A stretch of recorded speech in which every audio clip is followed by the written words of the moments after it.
So let me talk about the blue revolution. What is this blue revolution?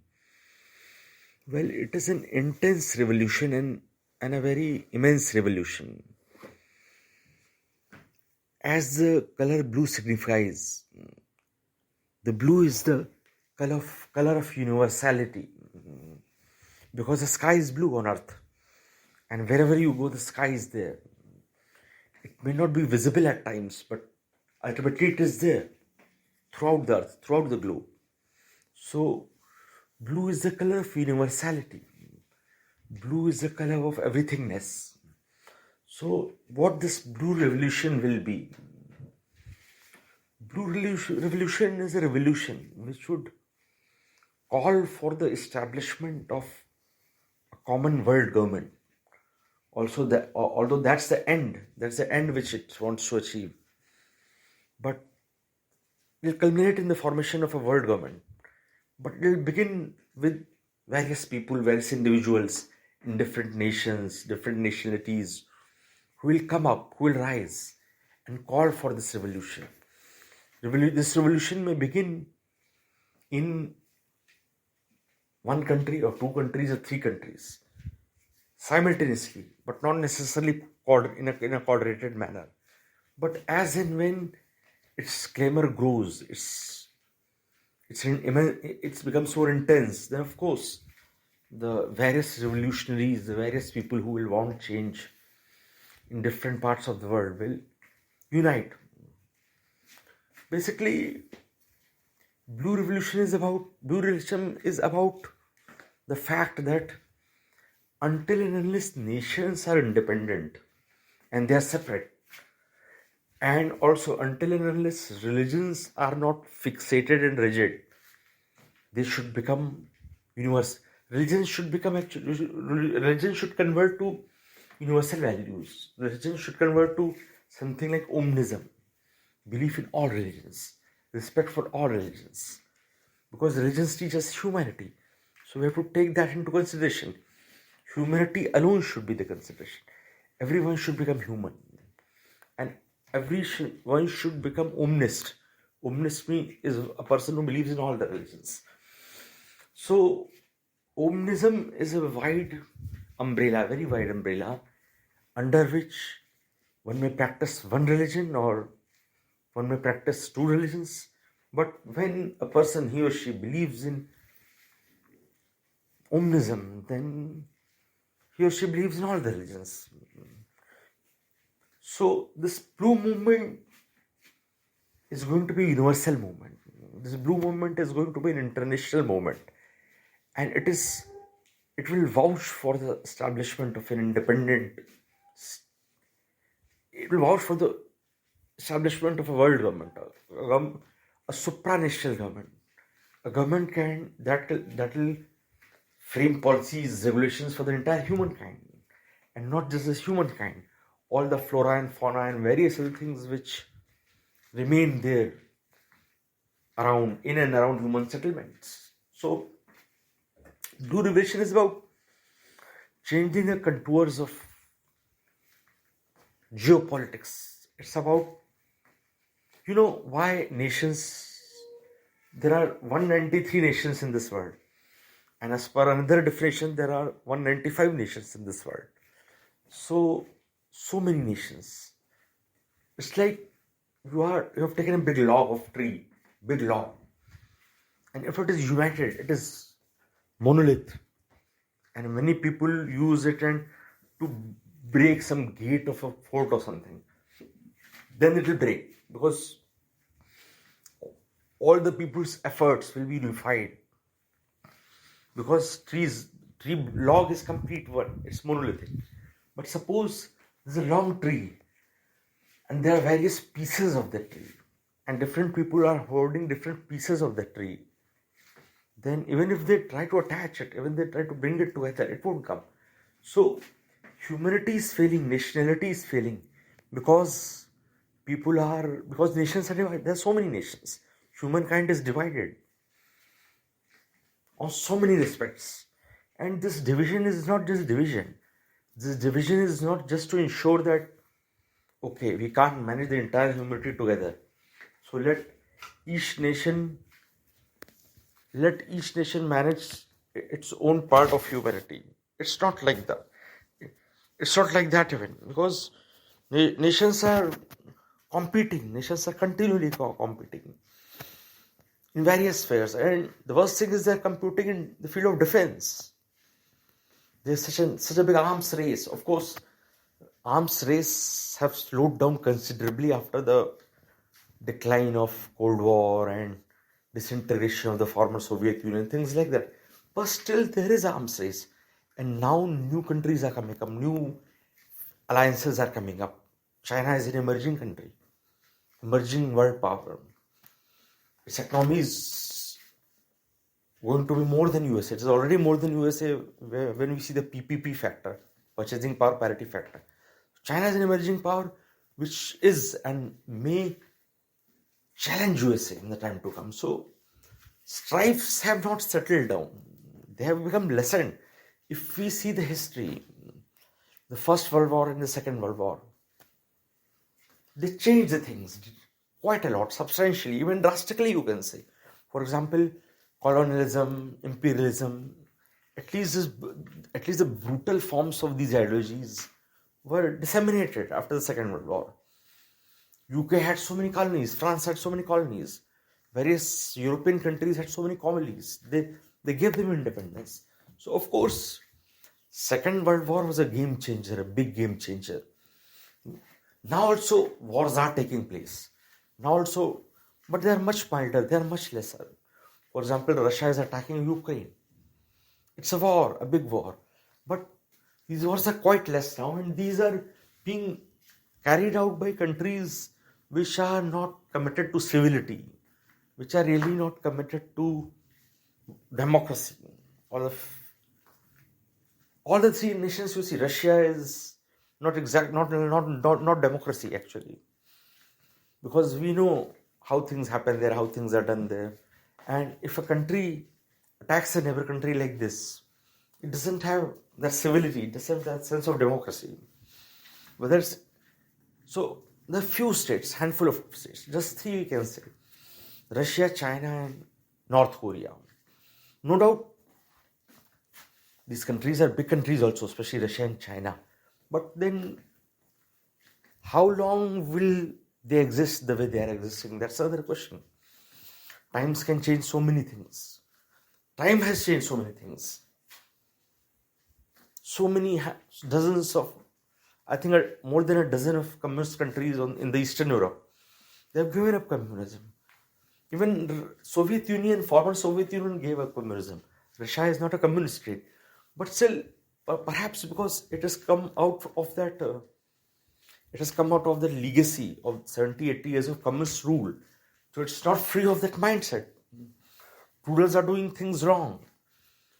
Of course, with a patriotic fervor around those things. Internally, Russia may be feeling very good. That Russians may be made to believe that good is happening, our country is rising, our country is attacking the wrong countries. But that's not actually true. Russia, China, and North Korea are difficult states, tough states. But they too will not last very long. It is not a prophecy. It may not be even a prediction. But the thing is that such things won't last long, because the world as a whole is much more civilized now, comparatively much more civilized than it was before the Second World War, or all the more before the First World War. So medieval mindsets have gone, but now there is a need to take this up further. No system can liberate society, no system can liberate humanity until and unless it becomes a universal movement. Marxism had this dream, at least a section of Marxists did believe, that there will come a time when the entire world will become communist. But then communism failed. Now it is restricted to 4 or 5 countries in the world. Out of them, some 3 are in Asia, China and North Korea and Vietnam, and one more perhaps, Laos, and then of course the Cuba in North America. So communism is now limited to 4 or 5 countries. Now it's not so widespread. So communism failed. Its vision was lofty. Its goal was very good. But then, how can you achieve that goal? How can you achieve that goal? With their ways, their means, their methods of bloody revolution, of class struggle, of intense violence or intense radical changes. They didn't work out. They didn't work out. But that doesn't mean we should not try for such revolutions or revolutionary things. That doesn't mean we should try for them. We should keep trying for them. Blue Revolution is something which tries to address both the aspects. That is, it takes little from democracy, it takes little from socialism. So it's not as mild as democracy. With due respect to Democrats across the world, I say it is not as mild as democracy. And at the same time, it is not so brutal as communism or Marxism or socialism, whatever you may call it. Of course, people and their vote should and will remain the criteria. In the Blue Revolution, the people and their vote will remain a criteria. But this popularity, this mass support has to be galvanized. It is to be coalesced to create, because democracy is very good, but democracy doesn't bring big changes. Democracy can't big changes. You know what is the biggest change? The biggest change is when you think of equality, and equality which is radical, not violent, not imposing in that way, but which is universal, which is radical even, which is, the thing with Blue Revolution is that it begins with people, and people who are not getting that much benefits or not getting, states are having, nation states are having, but these people are not getting that much what they should have got. And Blue Revolution is about a realization, an immense realization, an awakening that unless nations are separate, unless they are independent, unless they are not bound by a common thread or a common law or a common binding, they won't serve the purpose. They won't serve the purpose of liberating humankind or liberating the society. That's the best. That's the most important thing. Nations have to be brought under one scanner. Nations have to be tied together. Nationalities have to be superseded. It's a very tough task, seemingly, because most political leaders may not like it. Leaders of various countries may not like it. They may resist, they may throw it away. But then you have to develop it more and more. Of course, from grassroots level and also from top level. Certainly, Blue Revolution may find favors from a section of political leaders in India or in various other countries, even countries like US and UK and European Union, where things are fair, more fair seemingly, more honest. So a section of political leaders may patronize it or may subscribe to it or may try to establish it. So Blue Revolution holds the view that poverty has to be eradicated. But when that poverty will be eradicated? Poverty has to be eradicated from the globe, from the entire globe. That can happen only and only if there's a common humankind, when the humanity is one, when it is integrated, when it is not disintegrated. Nations are disintegrating unity. Religions are also serving divisionism. Religions are also divisive, perhaps more divisive than nations. But when we compare religion and nation, we find that the religions are perhaps worse, or that's how the things are seen. Well, nations may have that constitution, nations may have civility, nations with all laws, especially democratic and good countries. And These countries are not less. Communist countries are a few. Communist dictatorship countries. And other types of dictatorship also exist, but it's very less. It's very sparing. It's very less.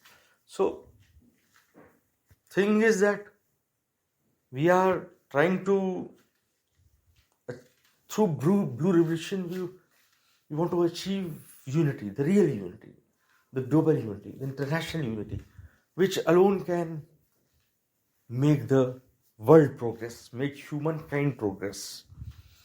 Now, Blue Revolution should also mean, although this may be a bone of contention for many people, but ideally, Blue Revolution should also mean liberating animal kind.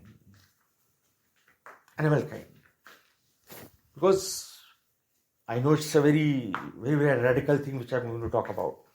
The vegetarian revolution in the world, that also through imposition or coercion or forcefulness or by the force of moral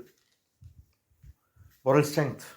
So ideally the Blue Revolution should include stopping the killing of animals all through. I'm reminded of the American Revolution, the American War of Independence, and the Civil War of USA all the more. What was the basic criterion for Civil War, American Civil War? First it was led by Abraham Lincoln, such a great man, perhaps the most important president the USA had, along with the USA's founder, that is father of the nation, George Washington. So Abraham Lincoln created a federation, and he wanted to defeat the southern states of USA. Southern states were not liberating the blacks, the African Americans. They were saying, we can't liberate the slaves, as they were called, the African Americans. So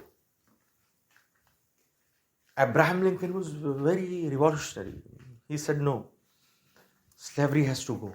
And those states who are opposing a wrong thing, will make them follow the right thing. So the US Civil War is well known for two things. Firstly, it integrated and expanded USA. Secondly, slavery and largely the brutal discrimination against the African Americans was discontinued. On paper, it was annulled. It was dismissed. It was cancelled. But that was a very good war. So can't we have something like that at the world level? That was within USA, between the states of USA. But can't we have something more, something much more, something like what happened in those states? Can we have that in the country, in the world? The various countries who support Blue Revolution, and all the more who support restriction or an ultimate abolition of animal slaughter. So, anyways, I feel humans won't be happy unless they unite. Nations should be transcended.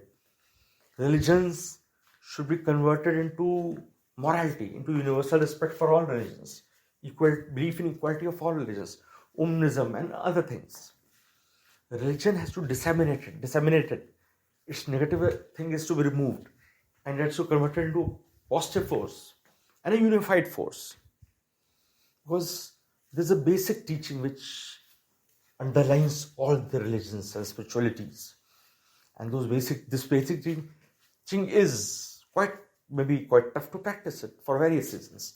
But this basic teaching is help ever, hurt never, love all, serve all. That's the basis of goodness. And this basis of goodness is secular. We may not link it to any religion. We may or may not link it to any religion. But if it is secular, it's all the more good. If this is purely a moral principle and apart from other religions, it's away from other religions, any religion, then it's good. So though that's about religion. Nations sublimating and transcending nationalities is all the more tough, because governments won't be ready for that. Many political leaders won't agree to that. But ultimately, we have to achieve something big.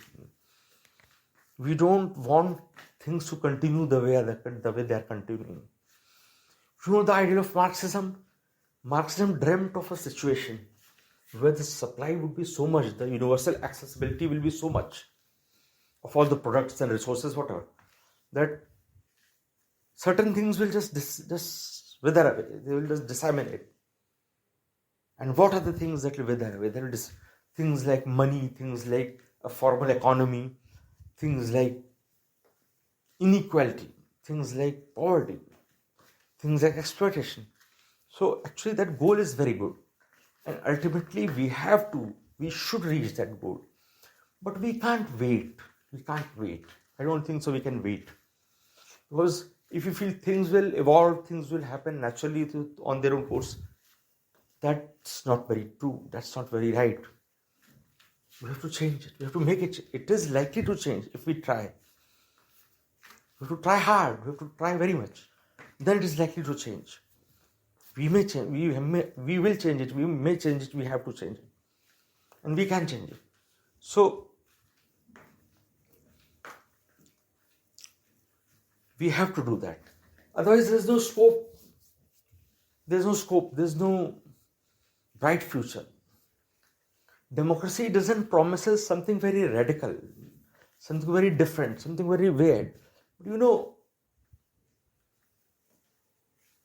inequality is such a bad thing. But then, I feel that education system, the way it is today, it is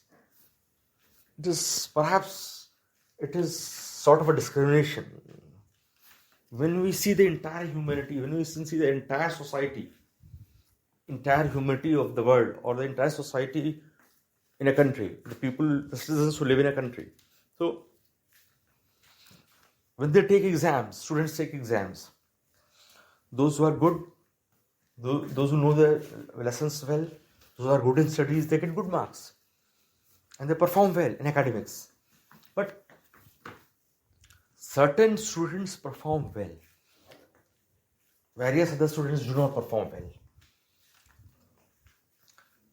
Is success, is socioeconomic status, is richness, is prosperity so partial, so narrow, that those who score better, those who perform well, are destined to a better life, a better future life? Because good marks in various courses is the basic passport to land in a new good job. But doesn't it fuel discrimination? Doesn't the education system intensify discrimination? Doesn't it act on the furthering of discrimination? Is it like apartheid? Something like that? That was about racial discrimination. This is about academic discrimination. I don't think so. Education is a very good thing. Education system, the way it is a very good thing. We have to think something about it. So, to establish equality, we have to move beyond the present form of education system. That's one of the aspects of the Blue Revolution. You know what are the 5? Let me tell you, there are 5 broad principles of the Blue Revolution. They are OVN. O for omnism, which means belief in all religions, recognition of all religions, acknowledgement of all religions, and that religion doesn't exist. No religion has monopoly over truth. Every religion has to contribute together to establish the truth. Second thing is V. V means vegetarianism. It may sound different. It may sound very tough. It may sound very strange. It may sound very foolish also. That how can vegetarianism be imposed? How can it be implemented? How can it be even propagated? How can it even be brought about? But I tell you, friends, that vegetarianism is should be the fundamental criterion for healthy human living. It's very, very unfortunate that vegetarianism has come to represent two religions, perhaps two or three religions: Hinduism, Jainism, and perhaps Buddhism. But because Buddhists are both, they are mixed. So it's very unfortunate that vegetarianism is seen associated with just a couple of religions or three religions. Vegetarianism reflects human virtue. It is humanity. If you're killing animals, you are killing other life forms. You are inflicting pain on them. It's very bad. It's not true. It's not the way things should be. So there are people who say that vegetarianism, you have to put it back. You can't move it on. You can't make a movement out of it. But I disagree. I think people can be convinced about vegetarianism. Taste is no drawback. They say health is no drawback. The agricultural revolution, the green revolution, and other movements and revolutions, and the upliftment of technology, upgradation of technology, development of agriculture industry, things like that, they have helped increase the production of cereals, grains a lot in India and various parts of the world. So we can't say that if we don't eat animals, then how will we survive? Our health will be down. Or we can't say that if we don't eat meat, then food cycle will get disturbed. All those things. That's not true. That should not be true. That will not be true. So the first point is of OVN is O, omnism. Second is vegetarianism. Then we come on I. This is about internationalism, as we were talking about. Internationalism is a necessity of the society, humanity. We already know about it. We have already seen how nationalities subvert, how they divide, how they truncate, how they lessen the intensity of human growth, the socio-human growth. So we have to be united. We have to be unison. We have to be under a regime which is very, very powerful. And that regime also draws from democracy a lot. And that regime represents humankind. And that regime acts on the termination and the extinction of poverty. Poverty should become a thing of past. When the world becomes one country, the poverty won't survive. It won't be there for long. It can't face such a crucial, such an intense attack of the collective humankind, which should be represented by the world government. Then OVI, next is A, is anarchism. Anarchism means people have become, it typically means removal of state. National government should be withered. They should be dissolved. And rather some voluntary organizations can replace them or take charge. There should not be hierarchy. There should not be bossism, or there should not be any order. Because these are involuntary formations, involuntary unions. They create more pain than gain, it is said. So ideally, a society or even a humanity which is very much committed to, which is very much matured, which is very much knowledgeable. The society as a whole is knowledgeable. Everyone knows what I should do, and no one disturbs the other. Everyone is free to do whatever do. Still, he or she is so mature that they don't want to do anything wrong to anyone else. They know their ways, they know their rights, they know their duties. So anarchism is an idealistic state of existence where all people are matured enough to do and follow what they want without hurting anyone wrongly. And the state and the nation state and all these governments and all these armies and things like that, they are done away with. They are removed. They're done away with. And so, because unless they are removed, unless they are done away with, things won't be very healthy, it is believed. Narcissism has to come. It is a sign of maturity of humanity. It is a sign of maturity of society. It is a sign. You have to train the people like that. You have to make them like that. And don't worry. Don't worry about the God. He'll be very happy. He never said, form this government, do that government, do this war, do that war. He never said that. We have created that. So God, the way He is, whatever He is, whichever way He is, He'll be happy. That, oh, my children are growing. They don't need those supports. So, and the fifth point is nihilism.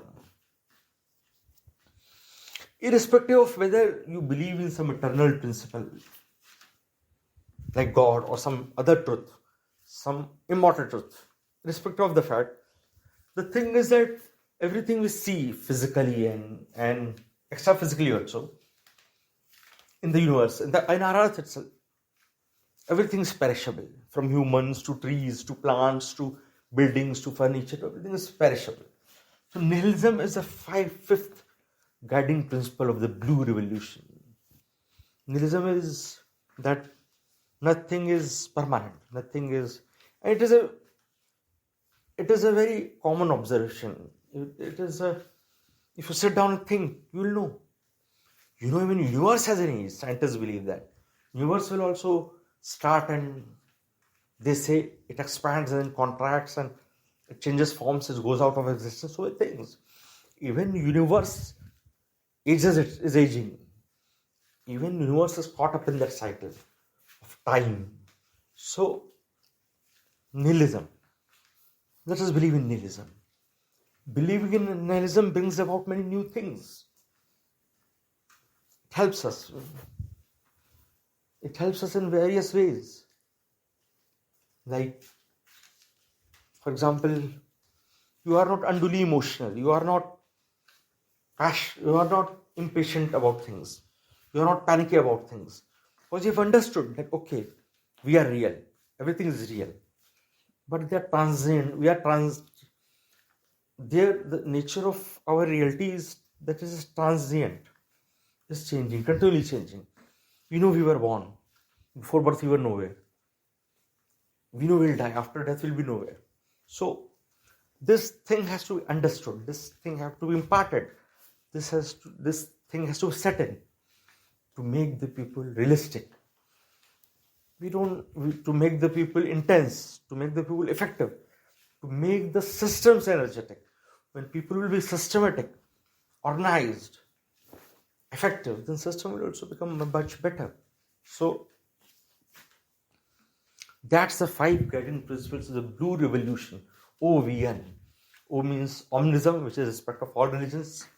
V means vegetarianism, liberating the animal kind who need this liberation. And if we don't give them, we are continuing their colonization. We are continuing their exploitation. We are continuing their slavery. Like Abraham Lincoln fought against the supporters of slavery and he defeated them. We have to rise. We have to rise and oppose and set to rest and put them down. Those people who are not for animal liberation, who are not for dissolution or even abolition of non-vegetarian food. Then is internationalism. We have to unite, we have to integrate, we have to coordinate, we have to cooperate.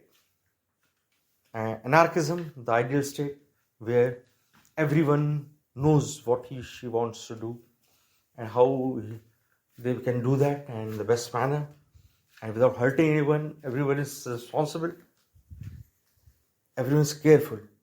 And last is nihilism, the fact that makes us realistic, the fact that makes us effective, the fact that makes us not go down.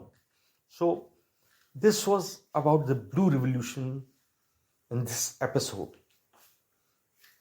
I'll talk about more and more in my further episodes. So thank you, friends.